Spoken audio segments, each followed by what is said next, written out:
중에서 시편 22편 역시 시편 23편만큼 하나님의 큰 은혜의 말씀임을 알게 됐습니다. 원래 어두움이 큰 곳에 빛도 크고요.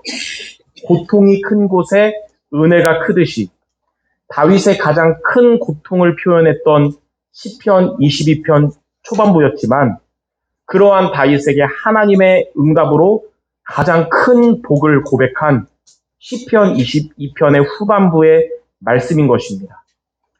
우리 여러분들의 기도도 삶에서 큰 고통에서 시작한 기도일지라도 하나님의 큰 응답으로 마치는 기도가 되시기를 주님의 이름으로 축원합니다. 아멘. 다윗처럼 오늘 본문에 나온 이 다윗처럼 하나님이 안 계신 것처럼 또 하나님이 나를 버린 것처럼 응답 없이 고통이 올 때에 그때 여러분들은 어떻게 해야 될까요? 그때 우리가 하나님을 원망하는 것이 해결책이 아니고요. 하나님을 버리고 다른 것을 찾는 것도 답이 아닙니다. 다윗은 시편 22편에서 큰 고통 중에도 하나님을 신뢰했어요. 그리고 하나님은 그러한 다윗에게 그에게 왔던 고통보다 더 큰 은혜와 더 큰 축복을 하나님이 주셨습니다.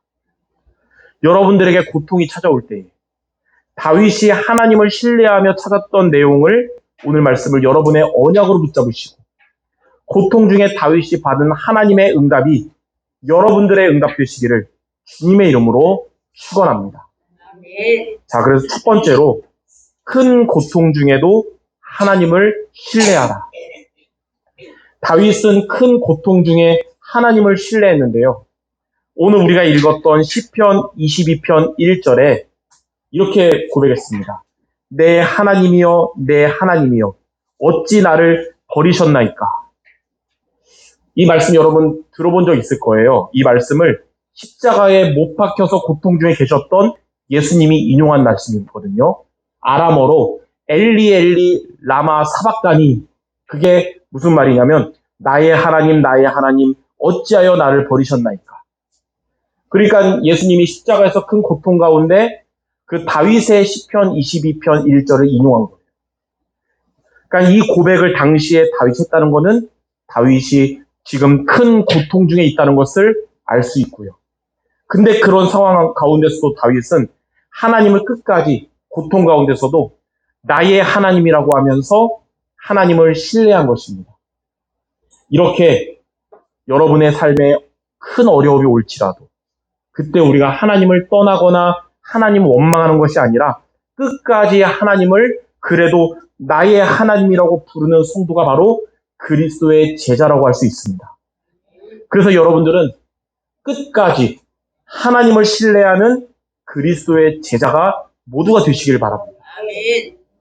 자, 두 번째로 큰 고통 중에도 다윗이 하나님을 신뢰할 수 있었던 이유가 있습니다. 시편 22편 4절 5절에 이렇게 말했어요. 우리 조상들이 주께 의뢰하였으므로 그들을 건지셨나이다. 그들이 주께 부르짖어 구원을 얻고 주께 의뢰하여 수치를 당하지 아니하였나이다. 다윗은 하나님의 말씀을 통해서 고통 중에서도 하나님을 신뢰했던 선조들이 고통 가운데 하나님의 구원을 받았다는 사실을 말씀을 통하여 붙잡은 것입니다.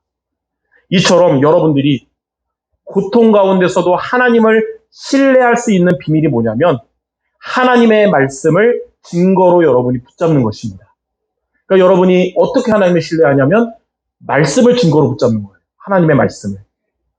그렇기 때문에 오늘 여러분 시편 22편 말씀을 증거로 붙잡고 여러분의 고통 가운데 하나님을 신뢰하는 여러분 모두 되시기를 바랍니다.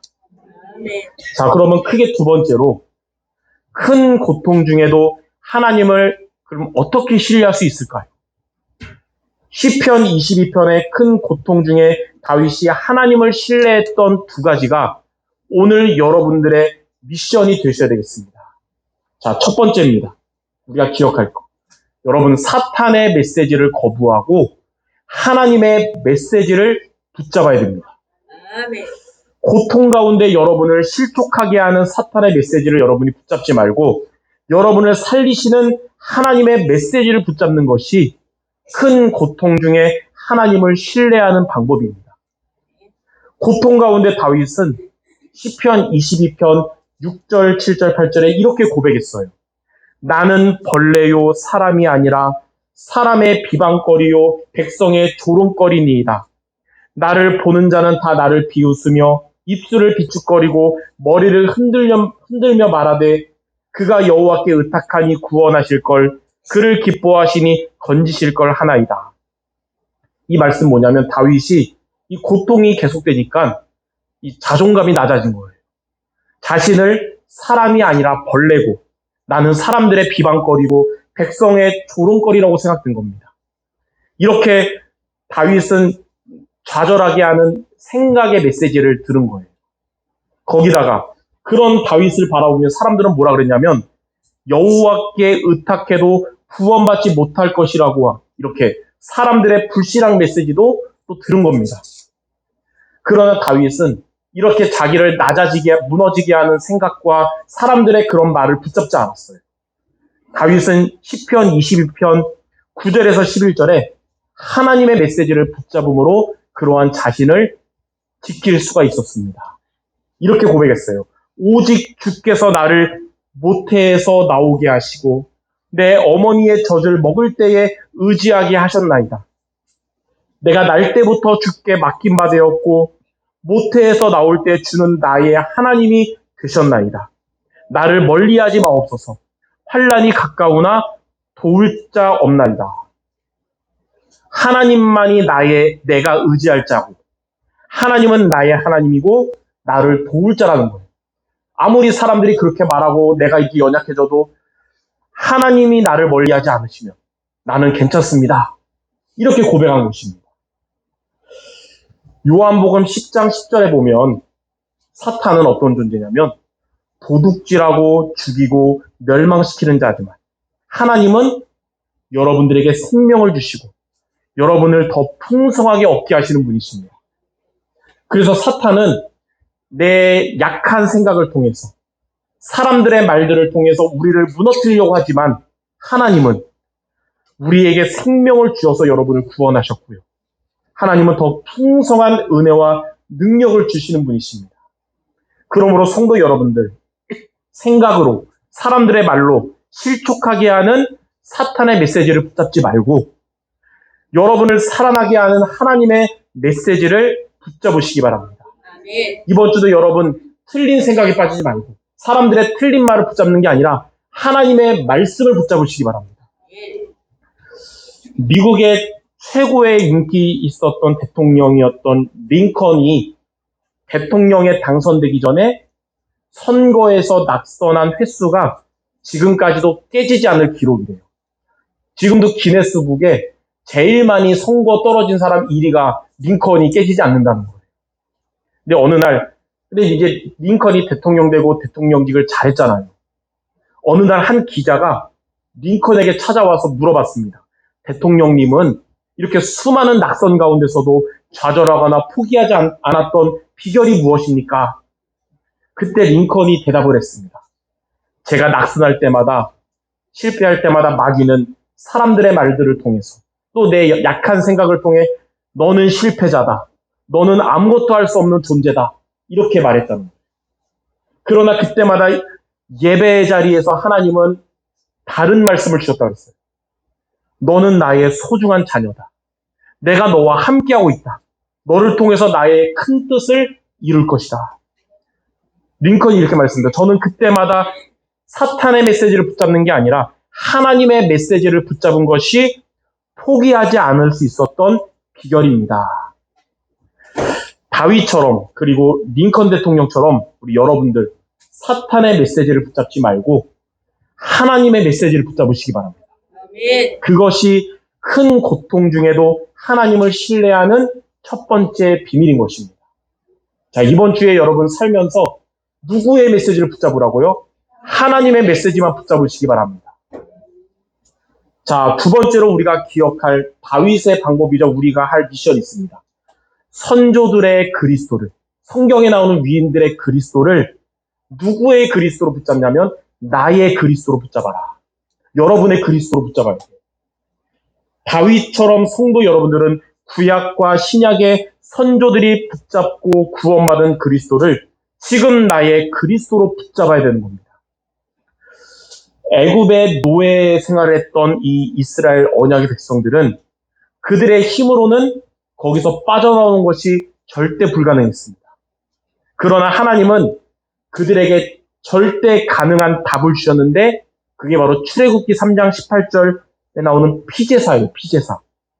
피제사의 주인공 그리스도를 그들이 붙잡았는데 억압하던 바로 왕은 항복하고 애굽의 노예에서 해방돼서 가나안 땅으로 오게 됐습니다.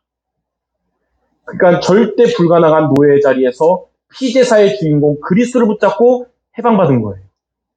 이 내용을 가지고 만든 찬송가가 우리가 많이 부르는 찬송가 265장의 주 십자가를 지심으로 이 내용을 가지고 만든 거예요. 주 십자가를 지심으로 죄인을 구속하셨으니 그 피를 보고 믿는 자는 주님의 진노 면하겠네. 내가 그 피를 6월절 그 양의 피를 볼 때에 내가 널 넘어서 가리라. 피제사의 주인공 되시는 그리스도를 지금 여러분이 나의 그리스도로 붙잡을 때 모든 재앙과 저주는 떠나갈 줄 믿습니다. 아멘. 바벨론의 포로가 되었던 이스라엘 언약의 백성들은 그들의 노력으로는 거기에서 해방되는 것이 절대 불가능했습니다. 그러한 그들에게 하나님은 절대 가능한 답을 주셨는데 그것이 바로 이사야 7장 14절의 임마누엘이에요. 처녀가 잉태하여 아들을 낳으리니 그 이름을 임마누엘이라 하리라. 임마누엘의 주인공 그리스도를 그들이 그 포로의 자리에서 붙잡았는데 고레스 왕은 다시 성전을 재건하도록 언약의 백성들을 고국으로 돌아가도록 역사한 겁니다. 임마누엘의 주인공 되신 그리스도를 성도 여러분들이 지금 나의 그리스도로 붙잡을 때 똑같이 하나님은 여러분과 함께 하시고 모든 것을 회복시켜 주실 것입니다. 그래서 그리스도를 나의 그리스도로 붙잡으시기 바랍니다. 로마의 속국이 되었던 이 언약의 백성들이 그들의 실력으로는 그 로마에서 해방되는 것이 절대 불가능했어요. 그러한 그들에게 하나님은 절대 가능한 답을 주셨는데 그게 바로 마태복음 16장 16절입니다. 주는 그리스도시요 살아계신 하나님의 아들이십니다. 오늘도 여러분 예배 드리려고 교회 올 때 문 열면 문에 붙여 있잖아요. 주는 그리스도시요 살아계신 하나님의 아들이십니다. 예수가 그리스도 대신 언약을 붙잡은 그들을 통해 속국을 만들었던 로마가 오히려 복음화가 되었습니다. 이렇게 구약 시대와 신약 시대에 함께 하셨던 그리스도는 지금도 여러분들과 함께 하시는 그리스도십니다. 그때는 좀 센 그리스도, 지금은 좀 한물간 그리스도가 아니고 동일하십니다. 그리스도는 어제나 오늘이나 영원토록 동일하신 분이십니다.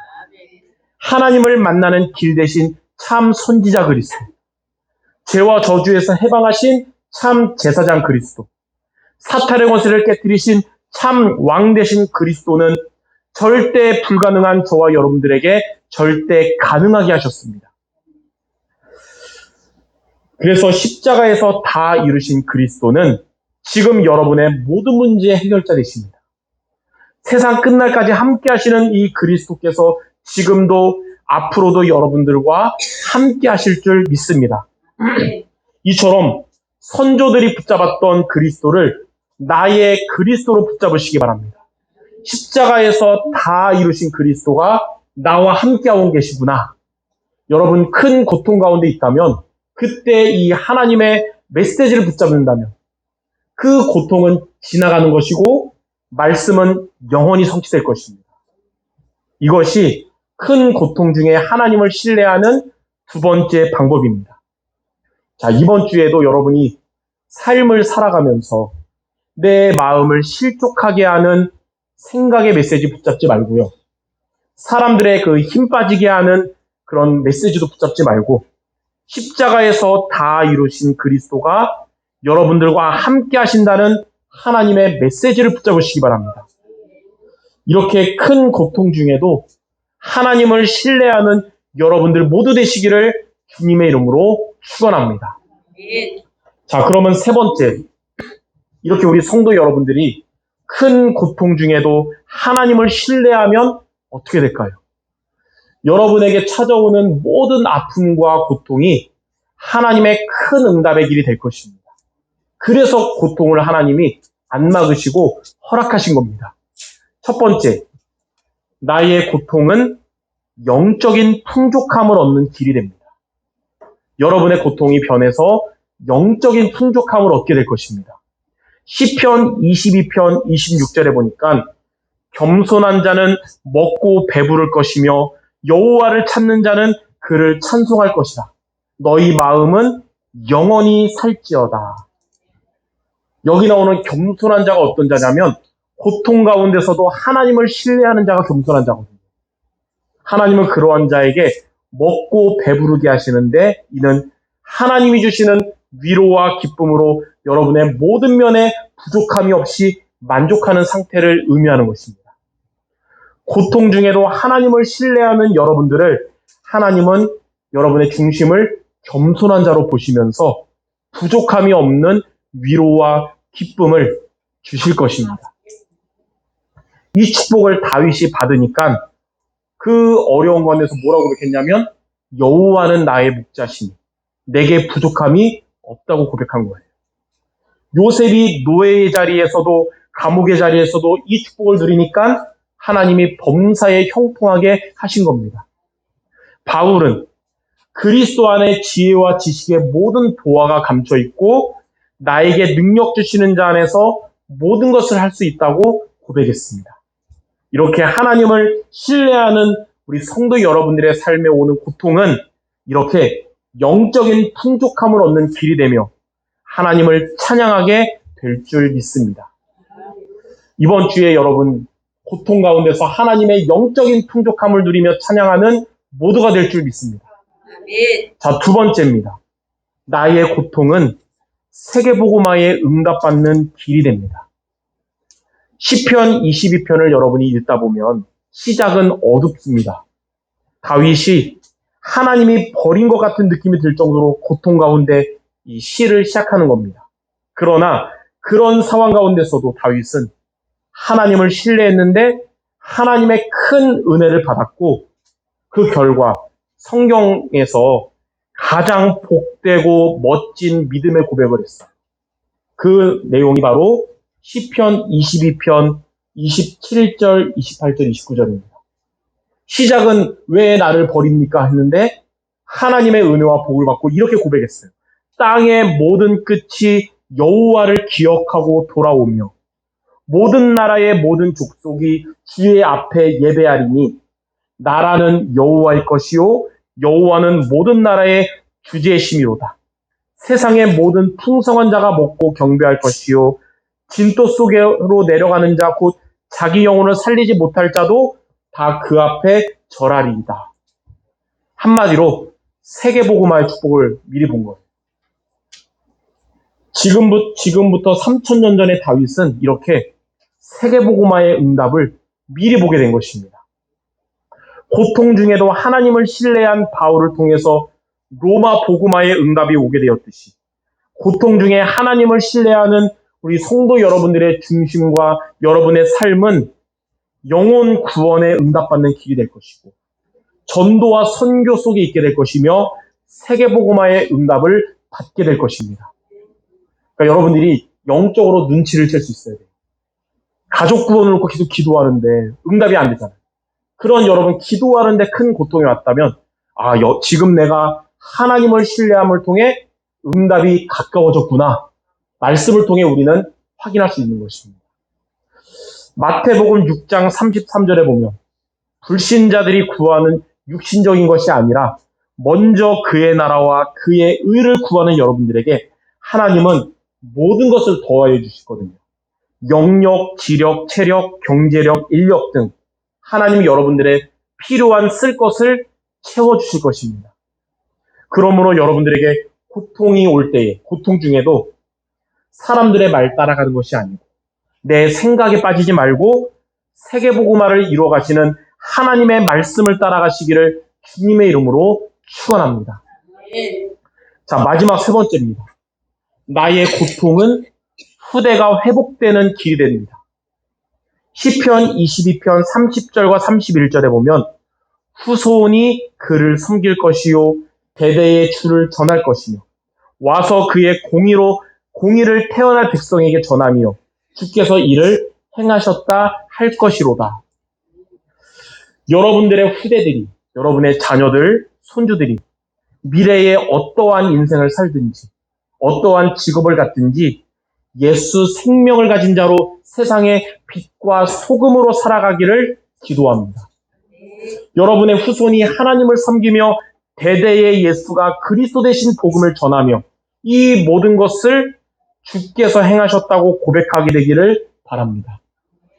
하나님이 여러분들에게 고통을 허락하심은 고통 중에도 하나님을 신뢰하여 후대가 이러한 복을 받게 하려고 인도하신다는 것을 믿으시기를 바랍니다. 저도 지난날을 돌이켜 볼 때에 교회가 막 잘 되고 문제없이 축복만 있을 때 복음을 깨달은 것이 아니고 교회가 어렵고 많은 어려운 가운데 있을 때 오직 복음을 붙잡는 부모님과 성도들을 보면서 그때 복음의 맛을 깨닫게 됐었어요. 마찬가지로 큰 고통 중에서 하나님을 신뢰하여 다윗이 받은 이 은혜의 말씀이 지금 여러분들에게 살아있는 하나님의 말씀이요. 여러분 모두에게 성취될 하나님의 말씀인 줄 믿습니다. 저는 성도 여러분들 놓고 기도할 때마다 여러분만 기도하는 게 아니라 여러분들의 가족과 후대를 놓고도 기도하거든요. 하나님은 큰 고통 가운데 하나님을 신뢰하는 여러분들을 통해 후대들에게 하나님의 은혜가 임하게 될 줄 믿습니다.